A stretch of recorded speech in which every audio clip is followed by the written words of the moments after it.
the sad thing about making Judas Priest was I lost my idols because they became my friends. I know that sounds great, but you lose the people on your wall. You lose these amazing musicians that you would love to meet, and then you lose that. Even though I become family and friends, I always say it's kind of funny because it's totally different. Hello and welcome everyone to episode 34 of Innersleeve. We're short-staffed again this week. We'll get into that in just a second, but Joe, how are you doing, my man? I'm doing great, man. We are plus 40 here. It's like crazy, crazy weather.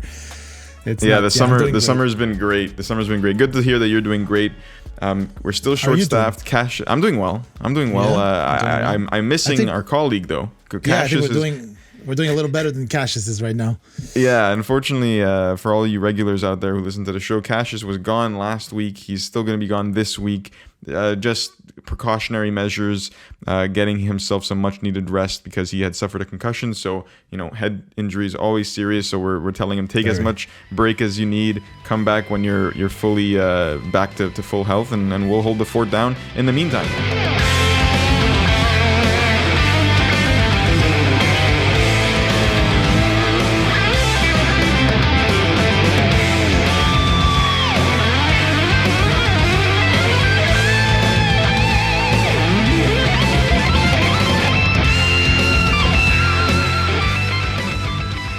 Ripper Owens. For those of you out there listening, you might be familiar with him because he first gained attention as the lead singer of Judas Priest and then Iced Earth. Am I right here, Joe? I think so, yeah. And I think like you may not know him, but you've probably heard him if you're a metal fan. You've heard his vocals, his voice. He's done so prolific. It's hard to keep track of. Yeah. So he's an American heavy metal singer. He currently performs for KKs Priest. We'll get to that interview in just a second, but we want to start off this episode with a little bit of a music trivia. We want to shake things up a little bit on the show. Joe has no idea what these questions are going to be. I put them together, but we've got five trivia quesquestions. Are you ready, Joe? I'm a little nervous, but yeah, sure. Okay, cool. So I'll start you off. I'm not good at these things. I'm not good at trivia stuff, so we'll see. I'll start. Yeah, well, I can't give you the questions and the answers here. I mean, that would be counterintuitive. So I'll start you off with a bit of a softball. Yes.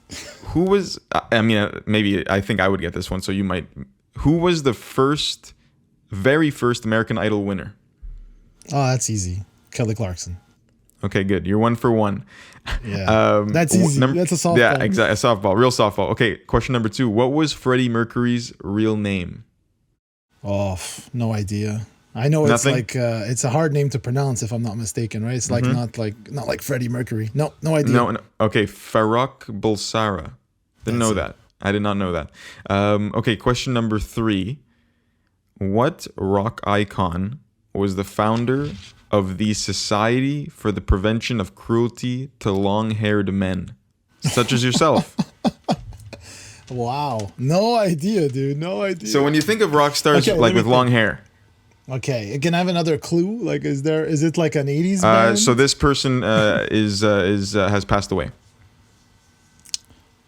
Not too long ago. Damn. No idea, bro. Like, there's just so many options. Like, okay, maybe I'll say if he passed away. Okay, someone who passed away not too long ago. Mm-hmm. Wow. No, still have no idea. David Bowie. Oh. Yeah. Wow. I didn't expect that one. I was thinking like hair metal guy or something, Right. When I said like he's a rock star and long hair, I was thinking like Dee Snider with the freaking long hair, but then I said passed away. Yeah, that's it. That passed away. I was thinking, okay, now who? Because I was thinking maybe somebody like Bret Michaels or like the Poison era guys, But didn't pass away. David Bowie, the great legendary David Bowie, created the Society for the Prevention of Cruelty to Long-Haired Men. Number 4. Well, maybe we have to get a sense for each other here. Maybe you can come up with something next week. Maybe. Yes, I'll look into that. Question number 4. Keith Moon and John Entwistle of The Who are said to have inspired the name of which other classic rock band? The Guess Who? No. No idea. Okay, another classic rock band? Huge classic rock band. Oh, okay. So Keith Moon and John Entwistle. Of The Who are said to have inspired the name of which other classic rock band? And I'm embarrassed, man, but I tried to keep it classic rock, heavy metal for you. Yeah, rock and stuff like that. I would venture a guess. I don't know, man. Huge, you said, right? Mm-hmm. So I don't think it would be Pink Floyd. I think they were already around by that time. Zeppelin too, same thing. Why am I drawing a blank? I'm going to now? Stop you right there. It's Led Zeppelin. Yeah, it's Led Zeppelin. That was like my first initial guess, but I'm confused. Like that, it's a bit of a blur, the classic rock for me, where it's like, where did they start? Who came first? Kind of thing is a bit hard for me to tell right now. Obviously, I know Hendrix came before, whatever, but like, yeah, cool. Hey, these are good, man. These are good. Okay, last one. All right. Let's finish strong here. Who was the first woman ever inducted into the Rock and Roll Hall of Fame? Whoa, fudge. I feel like I know we've spoken about the Hall of Fame and some women being inducted twice. And not necessarily, known for rock, right? Like some bands, like it's not necessary. This woman in particular is not classic rock, not heavy rock. But she's a legend.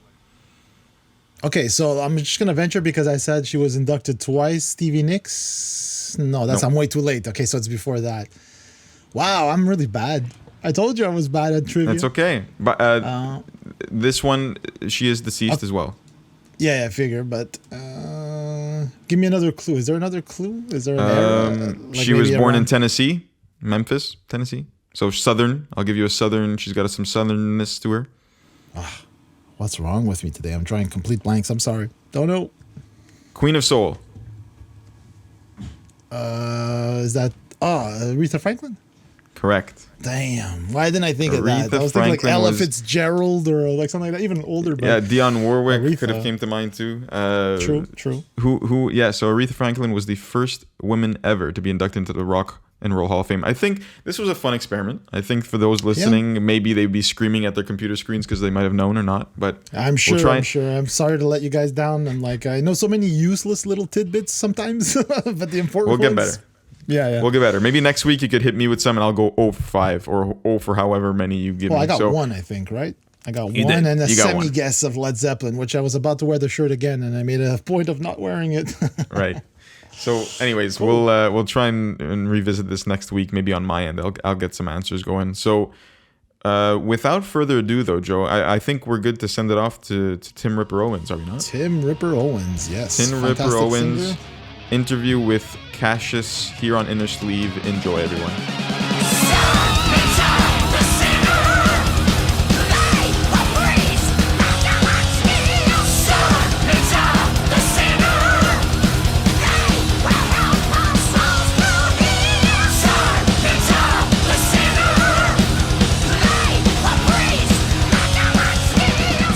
So what's going on, man? I know that it's a really exciting time for you. You got the KKs Priest record coming out, sort of firing on all cylinders here. Yeah, people always laugh because I'm always doing something, right? I've always got something going on, and but this is an exciting one. I've waited. Plus, we've been waiting. Everybody's lost a year of their life basically with COVID, so we've been waiting patiently to put this sucker out. So yeah, it's really exciting.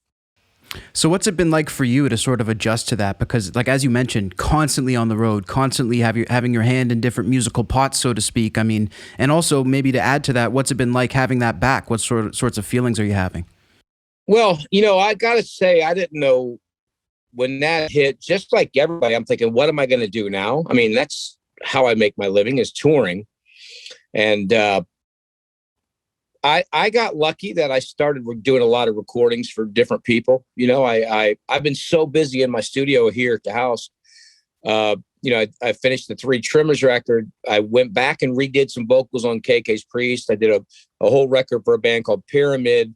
I've been a Leviathan, but doing guest vocals for people everywhere, like every country, every level of music. So I've been so busy doing it. And so luckily I've been able to make my living changing to doing that, but that's going to have to stop. And I got to get back to touring because it was a real, I'm used to being home 20% of the year, maybe. so you go and all of a sudden you're home all the time, but yeah, I'm really excited to get back out there and do this. Now I've been doing a lot of local tour shows and a lot of shows within about a 6-hour radius, doing some local solo shows. And I got an appearance in North Carolina and South Carolina coming up. So now that it's opening up and being able to do things, but I think wanting to do the KK thing was the big one, because you want to get to the bigger stages. It's just such a great metal record. KK's never done anything but Judas Priest. He's never, that was it. So it wasn't like he did a solo record or he did guest, like me. I put out 5 records a year with people, so I'm like all over the place. He's done Judas Priest. So it adds that much more excitement to know it. It means a lot, and get back out there. Man, that's so cool too. And I mean, it was so refreshing to hear, one of the singles. And for anybody who doesn't know, the record's called Sermons of the Sinner. The single that I heard, Hellfire Thunderbolt, with the video also. I mean, man, it made me really happy to see some good new metal. From where I'm sitting, it doesn't sound like it's forced. It doesn't sound like it's trying to force itself into an era that it's not. It's just really a good, fresh take. So I'm just curious, how exactly did this project come about with all of you guys? Well, it did, right? It does sound like it. I did a show with KK. I'm friends with all the Judas Priest guys and management. Nothing ever was Rob and everybody. But KK used to come out to a lot of my shows. When I played the UK, he would come out. Even if it's 2 hours away, he'd always come out. He'd bring a couple cases of beer for the band and kind of just hang out. And, it was a really good time. And he got a hold of me, said, and somebody talked him into doing a show at his club, but he did a show before that with Ross the Boss. He sat in with him at Bloodstock. I think that got the juices flowing to play again. And then we did a show with David Ellefson on bass. Les Binks was on drums on that one. And AJ, who's our guitar player, played guitar. And I think it really he was like, all right. And I think when he realized, listen, I'm not going to be doing the Judas Priest 50th. That's out of the question now. I think that's when he's like, I think it's time to come back. I think this wouldn't have happened if he would have done the 50th. I think he's, obviously would have went back, but that's what started it. This was like November of 2019, and all of a sudden he started giving me material to hear in February, and it sounded so great. The thing is, I didn't do any writing on it. Then I started giving some ideas when I went in the studio, but he wanted to do this. He wrote it, but the advantage is he wrote it for me. You know what I mean? It wasn't like he wrote a record that was, just his vocal ideas. He wrote it knowing that I was singing it. And AJ laid down the demo vocals at first, the guide track. And I was like, holy crap, that kid can sing. I was like, listen, I was like, man, you are spot on, man. He's unbelievable. So you still find that tough at this stage in your career to sometimes follow somebody like that? Well, I was about ready to say, listen, I'm in my 50s here, buddy. You got to hold on there. No, I got to be honest. You throw something at me and I'll do it. It's harder. I got to worry about it more. But vocally, if people hear the record, and if people follow me, they understand I can still sing or they see me live. What I get is, this is the weirdest thing I ever get. The reviews of this record were like, hey, man, you're singing like Rob Halford, or you're singing too high. I didn't know you could sing higher. But I'm like, have you even followed my career? Yeah, have you ever heard you? I mean, first of all, I've been singing like this before I was in Judas Priest. I don't sound like Rob Halford. I have the same kind of style, but I also have a lot of vocal styles of Dio and a lot of vocal styles of Metal Church. But when people say that, that's what's great about this record. When you said it doesn't sound forced, I just sang. It's, when you hear Sermons of the Sinner, people are like right away, like, man, it's, like I said, it's like Rob, and it's kind of like Painkiller. And I'm like, Tim's never sang like that, and he's singing like somebody else. And I'm like, have you heard Scream Machine? Right. I mean, have you heard the Three Trimmers album? Have you heard? But it's you nailed it on the head. It's not forced. Ken went in there and wrote a record. Mm-hmm. And when you hear, first of all, you can't go by Sermons to the Sinner and think that's what the whole album's going to be like anyways. I mean, it's different than Hellfire Thunderbolt. All the tracks are quite different. Have you heard any other songs besides those two? Yeah, I got the 4-track pack, and I enjoyed them all. You know, they all have their own little flair to them. Yeah, I mean, there's some that Brothers of the Road, which is a total Judas Priest-like song. You throw your fists in the air and you sing along. And, you know, that's the kind that I would crank up at a red light, not Sermons to the Sinner. I would probably crank up Brothers of the Road, you know. Right. And but it's got a lot of stuff. But the whole record, as you get into even more, you hear so much of what Ken brought to Judas Priest. That's just how he writes. This is Ken writing Ken. When they say, right. "Oh, he's trying to sound like something," no, he's trying to sound like KK Downing. Exactly, and he's accomplishing it with ease. Yeah, and it's great. I think it's, you know what it is? It's a heavy metal record. There's going to be some cheese in it. There's going to be some serious stuff. There's going to be, that's what's great about heavy metal, right? Because you can have cheesy, like, listen, when I wrote Scream Machine, it was the last song I wrote on the Beyond Fear record.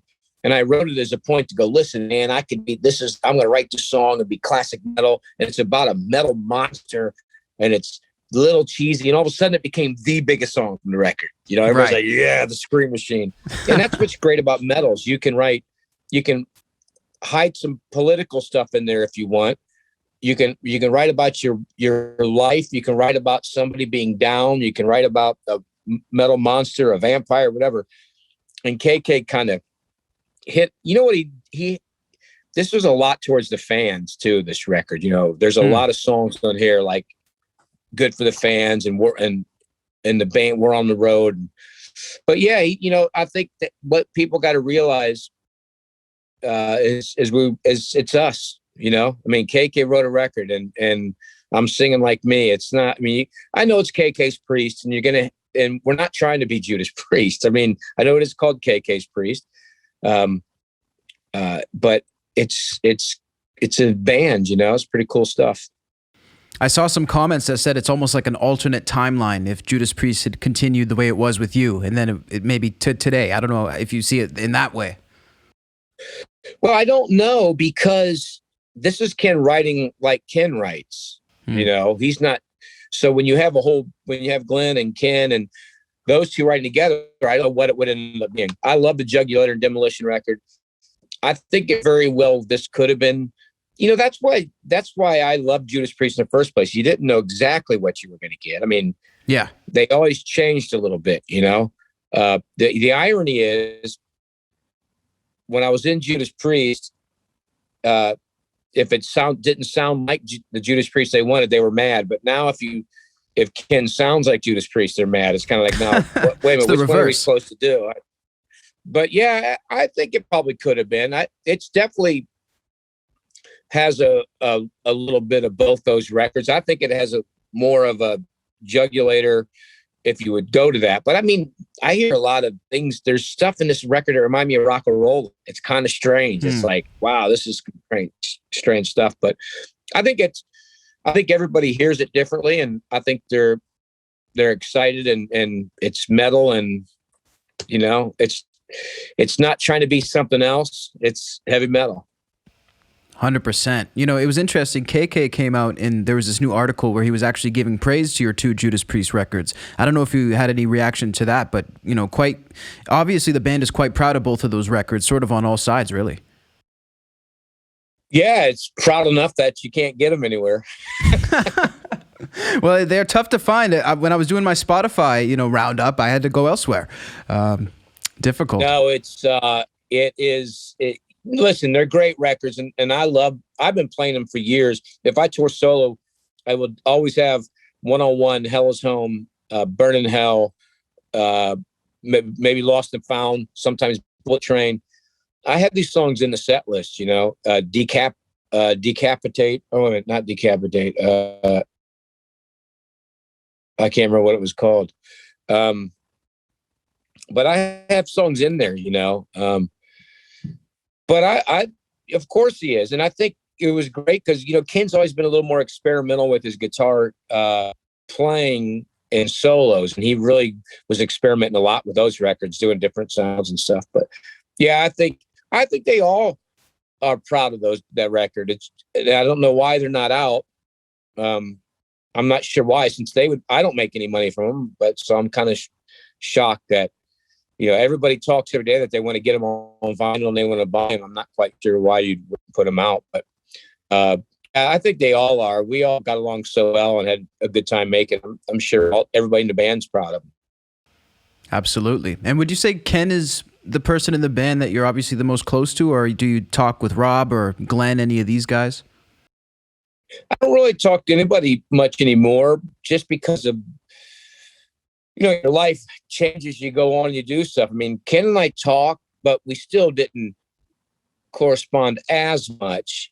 But I mean, Ken and Glenn and I were the two that probably did the most, but if I ever see him out, hell, I even see Richie out at places when I'm out sometimes or somewhere, and we talk or, whatever. But Ken and I did, because he came to a lot of my shows, and, he'd message me out of the blue and ask me a question, but when I was in the band, just got along with all of them the same, all great. I mean, Glenn and Ken and I did the most together, hung out the most. Like when I recorded Demolition, I recorded it at Glenn's house and would be there for a couple of weeks. And then like on the weekends, I'd go over to Ken's house and, hang out. And so it was, we always got along great. Forgive me if this is sort of something that is regularly asked, but I mean, given the nature of how you started in this business with sort of a lot of the tribute stuff to this group, is it ever weird for you to be having this conversation? Like, yeah, when I was in the band and such, because I mean, it's such a leap from the humble beginning of being a fan of it. Well, I think it is. The funny thing is about the tribute band, I was in the Judas Priest tribute band, not for that long. And even when I made Judas Priest, I was in a band called Seattle that was a tribute to that stuff. But right. You know what happened? We became such friends, and they treated me so good, like family from the start. I mean, I still am amazed, because listen, when I was a kid in high school, that was the band. There was no other band. I've told a story 100 times. The pictures on my walls were Judas Priest. That was right. it, in high school. Now, obviously, young in high school, when I got a little older, the poster came down. Don't make the Rockstar movie look like I still had him up when I was in my 30s. But I think the way we got along, what I've said, the sad thing about making Judas Priest was I lost my idols. Because they became my friends. I know that sounds great, but you lose the people on your wall. You lose these amazing musicians that you love to meet, and then you lose that.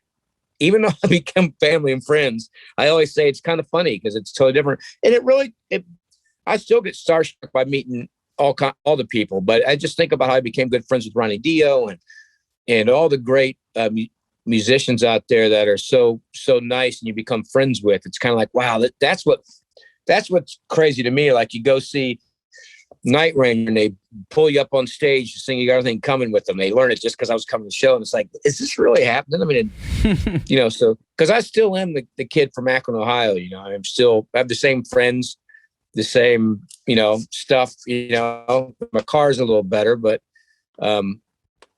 still the same stuff. That's really cool. So have you chosen to stay in the Akron area, or did you relocate elsewhere? Well, I'm kind of Akron. I'm in a place called Greene, which is really Akron still. It's just outside, they have better school districts and, better for my kids, a little better school system to go to, a little better area to live, a little safer. But Akron is fantastic. And so I still basically am that's why I always say Akron when I say it. I don't even say the other, plus if I say Akron too much, they might tax me. Exactly. Well, that's cool though. That's cool that you've managed to keep the same sort of circle. I have some of your records here, and I just wanted to sort of go through them, and curious from your perspective, if you were to make a top 10 list of all of the projects that you've been involved with, what would you say would be the number one project? And I know it may be difficult to sort of just pick out of thin air, but there would have to be one potentially. Well, I'd have to say Judas Priest, actually. I would have to say Judas Priest. I mean, nominated for a Grammy, went to the Grammys, the whole experience, the records were great. It was a great experience. So I'd say Judas Priest Jugulator would be the top one. Man, I don't know. I'd probably pick Demolition, strangely enough. Mm-hmm. Okay. Hell is Home, Lost and Found, In Between, Machine Man, 101. I mean, but I love both the records for different reasons. I think Demolition has a little more melody to me, but I mean, probably my favorite song is off of Jugulator, and that's actually Bloodstained.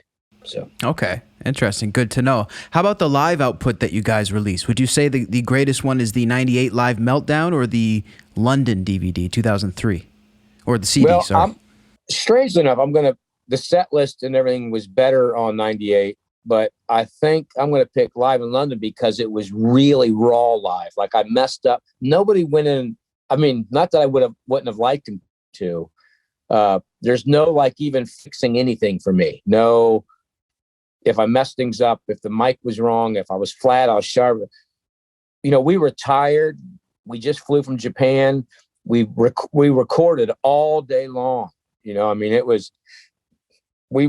recorded like us interviews and sound check. And so I think as a show and everything, and the sound of it, it's freaking fan. I mean, the sound of that is great. So I'll probably pick Live London. Beautiful. Charred Walls of the Damned. Quite a run with these guys. First of all, have to ask, just on an anecdotal note, Richard Christie, what's it like to work with that guy? Quite the guy. I'll tell you, he's an awesome dude. I mean, us going all the way back to Iced Earth when we met him, he's really a really nice guy. It's funny because he's weird and crazy. I mean, because you're not going to ever be able to you can't just flip a light switch and walk out of the room and all of a sudden but he's a lot more normal than you would think.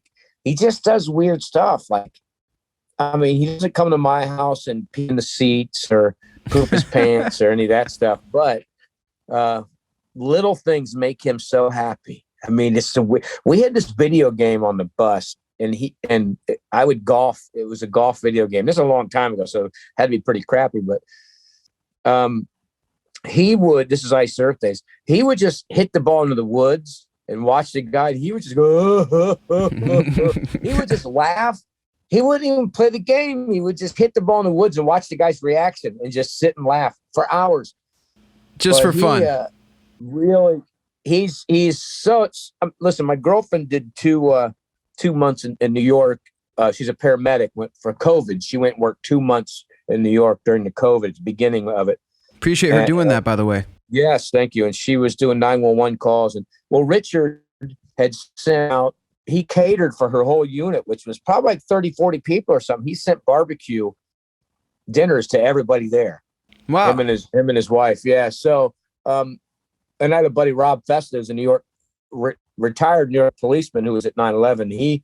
He actually sent pizzas for everybody. But Richard likes things like that. Like, as a matter of fact, he just called a message the other day, said Happy Father's Day, because he's a father now. I should probably look and see now I think about it. I hope I had responded. Yeah, let's hope so. Hey, if not, we'll respond here.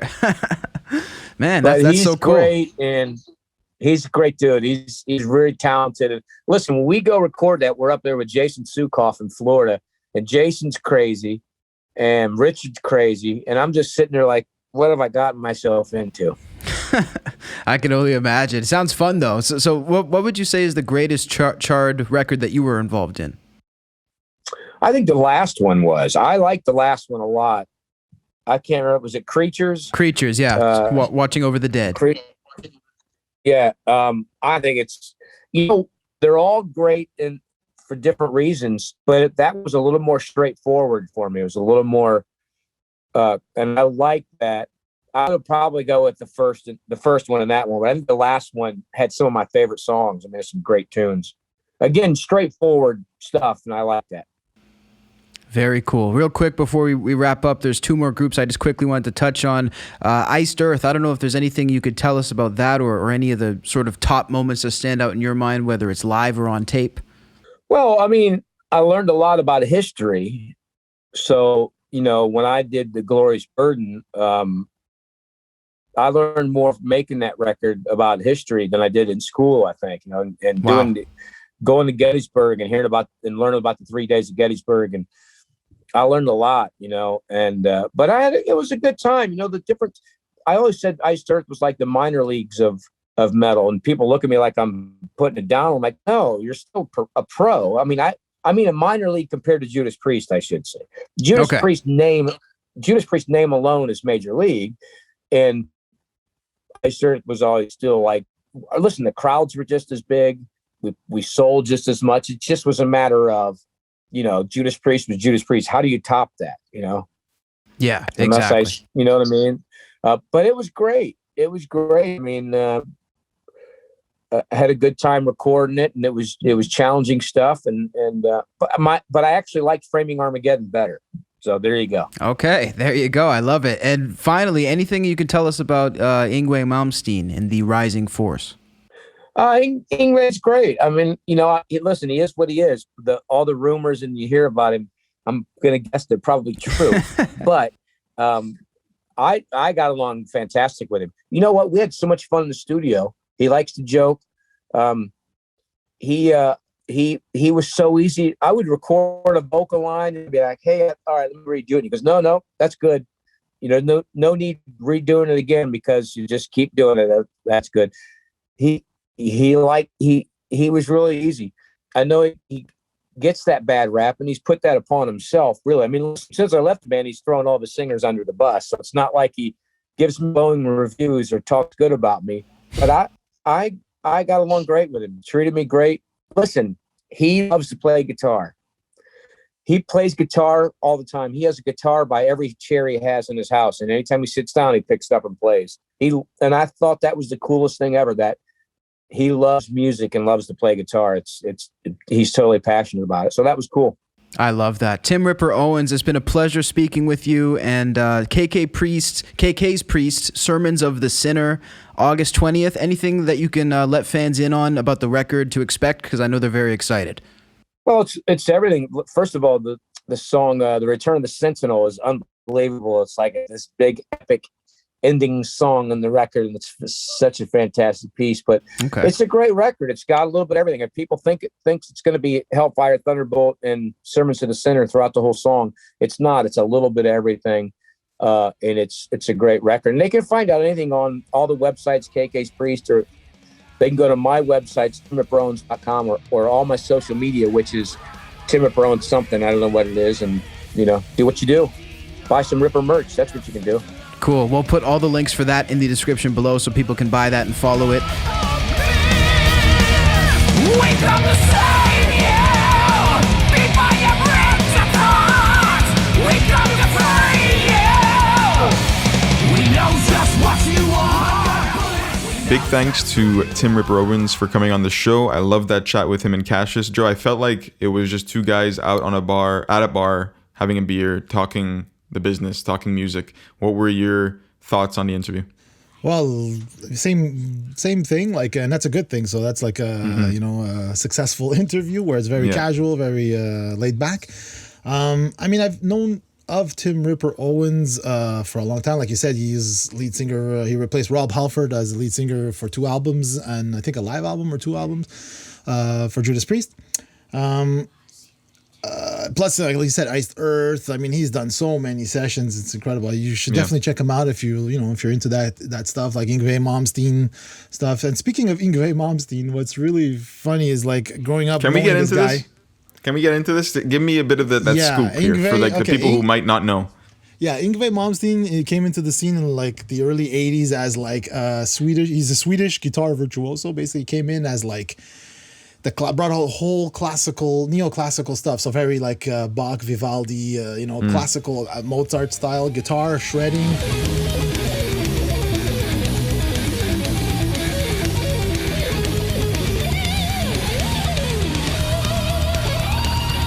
And like his tone is so unique, you can spot him like Eddie Van Halen, like in a sense from a mile away, that that's Yngwie, Okay.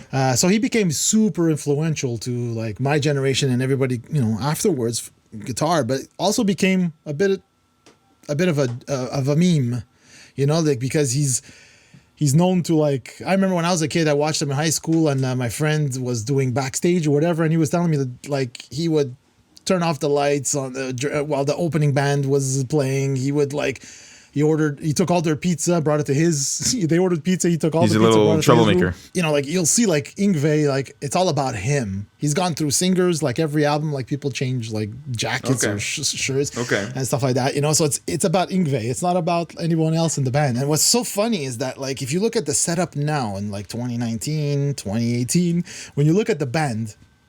Usually, traditionally, a rock band is what? Drummer, singer in the center, guitar player off to the side, keyboardist, whatever. No. It just made me laugh. At this point, it's pretty much Yngwie, and the entire band is on the side. Like wow, so he... it's really about He takes Yngwie. the entire stage. And it's funny, because like I saw a quote, somebody said, can't get more Yngwie than this, you know. This is just Yngwie getting more Yngwie, you know. And what's funny is what he said when Cassius asked him about it was like, it was so funny, it made me laugh because it's like, what you've heard is probably true, you know. Like it's not gonna lie. Right, you know, he's not no beating around the bush here. It is what it is. What you've heard is probably true. The guy is who he is. He's like, you know, he's like, if you ever watch that Sam Dunn heavy metal documentary, there's a line in him saying how, and it's like I quote this all the time. And he kept on telling me to slow down. You know, I said, "Hey, slow down." I'm like, "Oh, you know, remember, less is more. Less is more." He said, and I always said, "How can that be? How can less be more? It's impossible. More is more. You know, simple logic." You know, like he's that type of guy where it's like less can't be more, more is more. You know, so that just became a meme. So, anyways, it's not quality work; it's quantity for him. Quantity. Well, because you know he's always like shredding, he's always like playing vibes, and I mean, like people blame him for not having feel, but I think he has a lot of feel on the guitar. But it's like, you know, all right. Well, yeah, go ahead. Yeah, go ahead. Another thing I took from is like it was interesting that like those Priest albums that he did. You know, like, you know, Cassius was saying that he enjoyed them and he likes them. They're good albums, but it's funny that he said like, yeah, but you can't find them anywhere. So it's strange that you can't. I remember that. Yeah, you know, so it's kind of weird. Like he's like friends with the band, but yet, you know, like those albums aren't available. So it's probably a label thing or some weird issue. But I found that interesting to be like, oh, that's weird, you know? Yeah. And I really enjoyed like when he said, like being a fan of the band, like he was Judas Priest posters everywhere. It was like that was his band. And then like meeting them and working with them, becoming friends with them.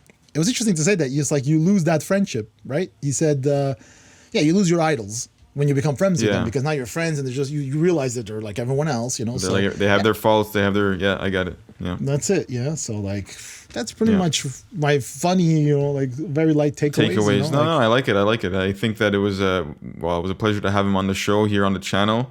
And I think that, you know, there were a few takeaways that other artists can pull from that interview as well. Oh yeah, there's lots of stuff.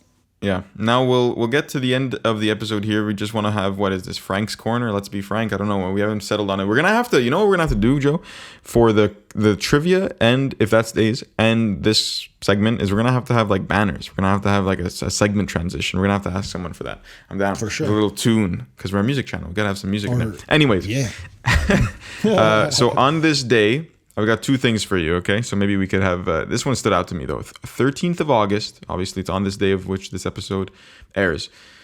13th of August, 1971. John Lennon flew from Heathrow Airport to New York, and he would never set foot on British soil again. Pretty interesting. Wow. What year? 1971. August 13th. He died, and he got shot, in the 80s, right? 1980? Let's see. Yeah. So, not bad. Like almost 10 years almost of... 1980. So, yeah. What was it? 7 years? Sorry, I'm lost my screen now. God damn. Okay, here it is. Yeah, no, 9 years. Yeah, 9 years on American soil. Yeah. So I found that one hit me. 13th of August, 2017. This guy was actually brought up earlier in the show. David Bowie made an appearance in the TV series Twin Peaks: The Return. And so the late singer who made a cameo appearance as a deranged FBI agent in the cult classics 1991 prequel. Anyway, so he featured in this TV series Twin Peaks, which I feel like I've heard. I feel like that name has buzzed around a little bit, but less this fact, more I want to hear. Like, were you a David Bowie fan?